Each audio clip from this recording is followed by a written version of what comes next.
पुस्तकाचं नाव आहे गाठोडं. लेखक पु ल देशपांडे.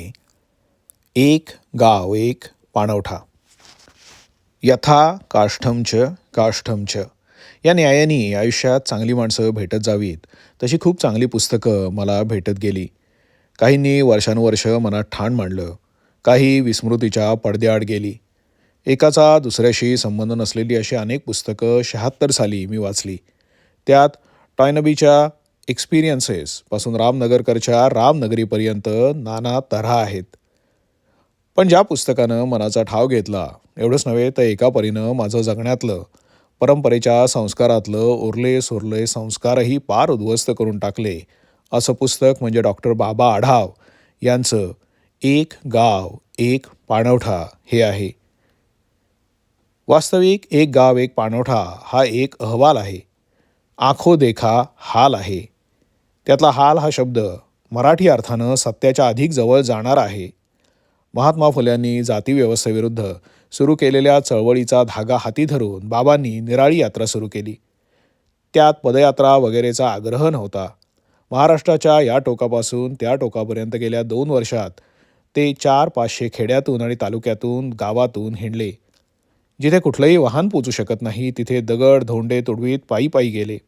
अस्पृश्य मानल्या गेलेल्या माणसांचं घोटभर पाणी आणि गोळाभर अन्न या जगण्यासाठी लागणाऱ्या प्राथमिक गरजांसाठी होणारे हाल पाहणं आणि त्याचा कार्यकारणभाव शोधून घेऊन ते हिंडत राहिले.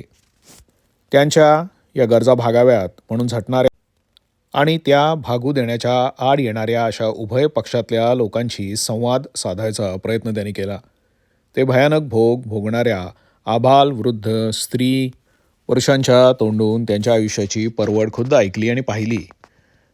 आणि पृष्ठसंख्येनं 200च्या घरातला, परंतु माणसानं माणसावर चालवलेल्या अन्यायाची अपार खोली गाठणारा हा ज्याला सत्य नावाचा इतिहास म्हणावं असा ग्रंथ लिहिला. हा वृत्तांत स्वतःला भारतीयच नव्हे तर माणूस म्हणून घेणाऱ्या प्रत्येकाची मान शर्मेनं खाली घालायला लावणारा आहे.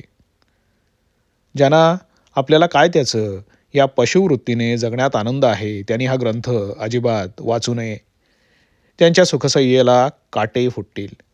ज्यांना माणसामाणसातल्या स्नेहभावाची कदर आहे, मानवी प्रतिष्ठेची चाड खऱ्या अर्थानं आहे, ज्यांना मानवी प्रगतीच्या प्रत्येक कार्यक्रमात आणि चळवळीत परंतु तेथे मनुष्यत्वाचे अधिष्ठान पाहिजे याची थोडीफार जाणीव आहे, त्यांना मात्र हा ग्रंथ वाचून स्वतःचे अंतरंग म्हणजे स्वतःची उक्ती आणि कृती सामाजिक संदर्भात तपासून पाहावी अशी ओढ लागल्या वाचून राहणार नाही. इथे पदोपदी गाठ आहे ती मनाला भाजून टाकणाऱ्या सत्याशी. या सत्याच्या उच्चाराबद्दल महात्मा फुल्यांनी निंदाजनी त्रास अपमान उपहास असे सोसले. त्या फुल्यांचा शताब्दी महोत्सव साजरा होत आहे. आंबेडकर फुले यांच्या जयंत्या मयंत्या दरोबस्त शासकीय थाटातही अलीकडच्या आमंत्रणाच्या भाषेत सांगायचं म्हणजे संपन्न होत आहेत.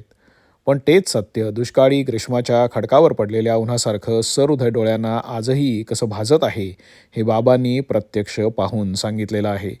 या ग्रंथातून त्याचं दर्शन झाल्यावर भारतीय संस्कृती, भागवत धर्म, ज्ञानेश्वरीची पारायणं, आम्ही हिंदू हिंदू बंधू बंधू, ती देवळं, त्या जत्रा, ते उत्सव, त्या वाऱ्या, त्या पूजा आणि ते अभिषेक हे सारं त्या सावकाराच्या खऱ्या आणि खोट्या वह्यांच्या एकसाथ केलेल्या लक्ष्मीपूजनासारखं लतकोटगेपणाचं वाटायला लागतं.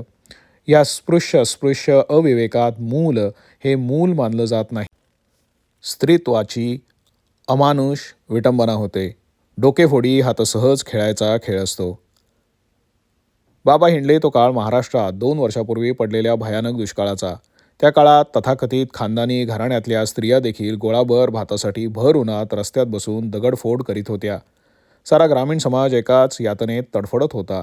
तरीही अशा प्रकारच्या उपासमारीची आणि पदोपदी अपमानाचं जिणं जगायची यातना धर्माच्या नावाखाली वर्षानुवर्ष अस्पृश्य मानल्या गेलेल्या माणसांना आपणही भोगायला लावित आहोत. अशा पश्चात्तापाच्या विचाराचा स्पर्श देखील स्पृश्य म्हणवणाऱ्या समाजाला झाला नाही. विहिरींचे झरे उन्हाळ्यात आटतात. माणुसकीचे झरे या देशात कायमचे आटलेले आहेत. जात नावाच्या कल्पनेनं ते आटवून टाकलेले आहेत. जन्मल्या क्षणीच देहाला चिकटलेली जात त्या देहाचं मढं झालं तरी सुटत नाही. कधी धार्मिक सत्तेच्या आधारानं, कधी राजकीय सत्तेसाठी संगनमत करून, कधी स्वार्थासाठी जातीच्या टोळ्या बनवून या देशात जात नावाचा शाप आपण कसा चिरंजीव करून ठेवला आहे. ज्या देशात पिण्याच्या पाण्यालाही जात आहे, तिथल्या विद्वानांनी जगाला आध्यात्मिक उन्नतीचे धडे देण्याचा आव आणण्याइतकी आत्मवंचना नाही. जोवर संत साहित्याच्या श्रेष्ठत्वाचा पडताळा लोकव्यवहारातून सिद्ध होत नाही, तोवर ते सारे ग्रंथ भोजनोत्तर वाचायच्या रहस्यकथेसारखेच वाचले जातात असं म्हणायला हवं. गरिबी आणि दैव यांचं एक नातं जुळवून दिलं आहे. गतजन्मातील पाप नावाची एक थाप चिरंजीव केली गेली आहे. कुणीही खोलात जाऊन तपासून न पाहिलेला परंपरा नावाचा शब्द रूढ केला गेलेला आहे. या परिस्थितीचे अतिशय समर्पक वर्णन बाबांनी या पुस्तकात केलं आहे. जातीची सत्ता बऱ्याच अंशी माणसांच्या ऐहिक जीवनाचं नियंत्रण करते. भारतीय दंडसत्ता तिथे लुळी पडते. त्यामुळे गरिबाची लढाई फसते. जातसत्ता आणि राजसत्ता यांचा एक चमत्कारिक चकवा अव्याहत सुरू असतो. जातीत अडकलेलं मन दैववादात गुरफटलेलं आहे. ते विज्ञानाला नकार देत आहे. भारतीय पुरुषार्थाचं असं दर्शन का? भारतीय जीवनातील ह्या यक्ष प्रश्नाचं उत्तर मला अजून सापडलेलं नाही. अशा या पुरुषार्थहीन, कळाहीन, भयग्रस्त आणि अर्थातच दारिद्र्यानं पिचलेल्या जीवनात भोगाव्या लागणाऱ्या जीवनाचा आक्रोश भारतीय साहित्याच्या इतिहासात कथा, कादंबरी, कविता यातून दलित साहित्यानं प्रथमच मांडला आहे. पण ज्या मूळ सत्यातून दलित साहित्याची दुनिया निर्माण होते ते वास्तवच बाबा आढावांनी पुढे आणून ठेवलं आहे. 100 वर्षापूर्वी श्री अत्रे या लेखकांनी ग्रामीण जीवनव्यवस्थेवर गावगाडा नावाचं अप्रतिम पुस्तक लिहिलं. त्यानंतर काही वर्षापूर्वी डॉक्टर दांडेकरांनी गाव रहाटी लिहिली. आता डॉक्टर बाबा आढावांचं एक गाव एक पाणवठा हे पुस्तक आलं. ही तिन्ही पुस्तकं आपापल्या परीनं महत्त्वाची आहेतच, परंतु एक गाव एक पाणवठा वाचताना या ना त्या कारणानं डोळ्यावर चढलेली आणखी किती झापडं फेकायची राहून गेली याची खंत मनाला झोंबू लागते. नरेची केला हीन किती नर यातल्या हीनत्वाच्या एकाहून एक अशा खोल गर्ता पाहताना डोक्याला भोवळ येते.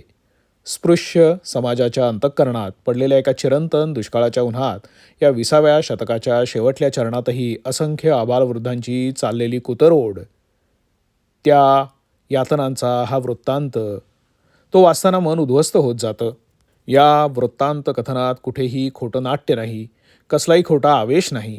आशयाशी एकरूप झालेल्या विलक्षण सरळ मराठीतून लिहिलेली इतकी परिणामकारक अखंड 200 पानं क्वचित वाचायला मिळतात. 1976 हे साल वाचनाच्या दृष्टीनं माझ्या मनावर तरी एक गाव एक पाणवठा हे पुस्तक मला भेटल्याचं साल झालेलं आहे. पूर्वप्रसिद्धी महाराष्ट्र टाइम्स 2 जानेवारी 1977.